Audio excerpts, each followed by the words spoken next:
I arrived in Hollowbrook just before sunset. A small, crumbling village hidden in the mountains, the kind of place that didn't exist on maps anymore.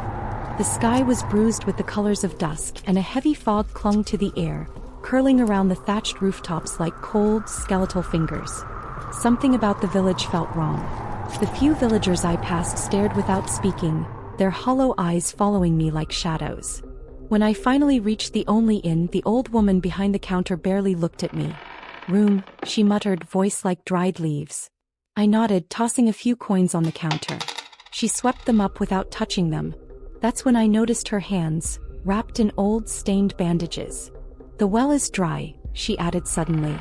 "Don't go near it." I hadn't asked about water.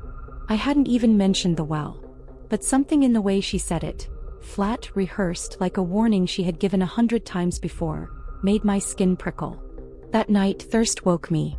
A dry, aching thirst that burned my throat like fire. The pitcher in my room was empty, the air thick and heavy, suffocating. Outside, the village was silent. Too silent. No crickets. No wind. Just an unnatural stillness that pressed against my ears. I found the well in the center of town, an ancient stone structure, its edges worn smooth by time. The wooden bucket lay shattered beside it. The rope had been cut clean through. And yet, as I leaned over the edge, I heard breathing. Shallow. Wet. Too deep below to be human. "Help me." I flinched, nearly falling forward. The voice was small, weak, a child's voice. I grabbed the edge of the well, my heartbeat hammering in my ears. "Who's there?"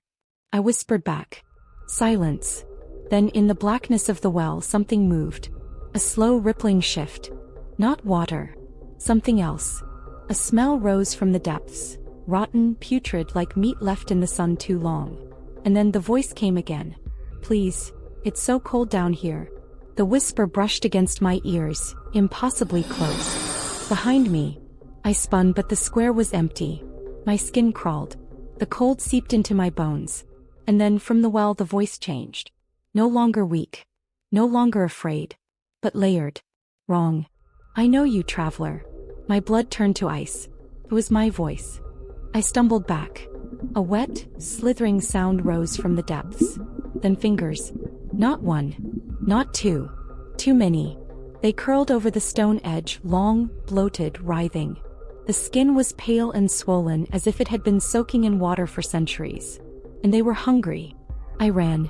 Behind me, I heard the sound of nails scraping against stone, the thing dragging itself upward.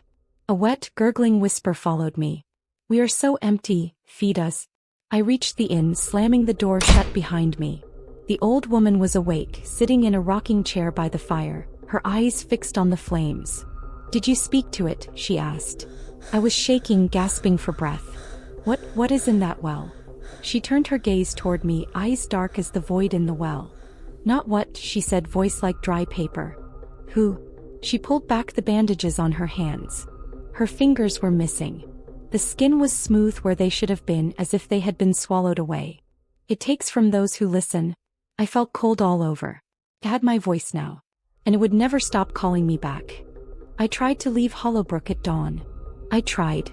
But the village wouldn't let me. No matter which road I took, which direction I ran, the path always twisted back to the square. To the well. The sun never fully rose. The sky was stuck in an endless gray twilight. And the whispers never stopped. They followed me from every shadow, from beneath the floorboards of my room, from the corners where candlelight couldn't reach. "Help me. Please. It's so cold down here." "I know you, traveler." That night, the hunger in the well grew louder. And as I sat in my locked room, the door trembling against unseen hands, I knew one thing. I would not survive the next sunrise. I am writing this with hands that no longer feel like my own. My fingers are cold. Too cold. I cannot leave. But the hunger in the well. It won't leave either. And soon, when my body is gone, my voice will whisper from the depths, calling the next traveler closer. Calling them to feed it. To join us. Because the well is never full. And it is so empty.